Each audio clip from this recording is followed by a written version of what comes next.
ఏం బాగుందండి, అట్టాగే ఉంది. ఏం అనుకున్న పథకాలు ఏం మాకేం రావాలా. వ్యవసాయాలు పోయినాయి, రాయిట్లా ఉండవలకి రాసుకుంటున్నారు. లేని మాలాంటి పక్కడి కూలి చేసుకున్నప్పుడు ఏం లేదు, కట్టుబడి పొలాలు చేసుకుంటున్నాం. నేల నడిపోయినాయి, అది పోతేస్తున్నాండి. అట్ట ఉంది దాన్ని బట్టి. చూస్తే 3 గ్యాస్ బండ్లు ఇచ్చాం. లేదండి, 3 గ్యాస్ బండ్లు ఇచ్చారు. ఇప్పటికి 3 గ్యాస్ బండ్లు నాకు అయిపోయినాయండి ఆల్రెడీ. ₹1 పడలా. రోజు పిండేందుకొస్తాం తప్ప పుస్తకం అయిపోతుంది. కానీ 6 గ్యారెంటీ పూర్తి చేసేసామన్నాడు చంద్రబాబు. చెబుతాకేముందండి, చెబుతాకేముంది. ఇప్పుడు గిట్టుబాటు అయిన వాళ్ళు పూర్తి చేసామంటారు. రైతులకి జగన్మోహన్ రెడ్డి గారు ఉన్నప్పుడు ఎలా ఉందంటే ఇప్పుడు ఎలా ఉందండి? జగన్మోహన్ రెడ్డి గారు ఉన్నప్పుడు ఈ బండ్ల విషయం లేదు, కానీ వ్యవసాయం పరంగా బాగానే వేసాడు. వ్యవసాయం పరంగా మాకు రైతు భరోసా అన్నదాత అన్నాడు, ఈయనేమో రైతు భరోసా.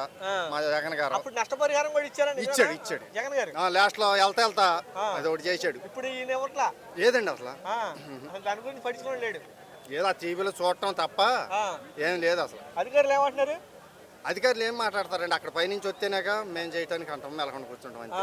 ఏం లేదు. సచివాలయ వ్యవస్థ కానీ వాలంటీర్ వ్యవస్థ కానీ గతంలో జగన్మోహన్ రెడ్డి గారు మాకు సచివాలయం కట్టారు, అది అట్టగే ఉండిపోయింది. ఇంకా అసలు పూర్తి చేసిన లేదు. ఈ కోటా బియ్యానికి వెళ్తాం, నిలబడటం, ఇది ఒక ఇబ్బంది అయిపోతుంది మాకు. ఇంటికి వచ్చేయండి. మేము లేకపోయినా లేడీస్ అన్న ఎంచుకునేవాళ్ళు. ఇప్పుడు వెళ్ళి 10 మంది 100 మంది అయితే పడితోలు పడి 2 నెలలు మాకు వదిలేసుకున్నాం. వస్తున్నా అది బియ్యం కూడా వదిలేసుకున్నారా? మరి ఏం చేస్తామండి, ఖాళీ ఇవ్వండి. ఈసారి ఎలా ఉండదంటే కృష్ణా జిల్లాలో రాజకీయం అనేది కొంచెం మారిందేమన్నా? మారద్దండి. ఎందుకని? ఈ ప్రభుత్వాన్ని బట్టి చూసే మారతారు, ఏమన్నా దానికోసం.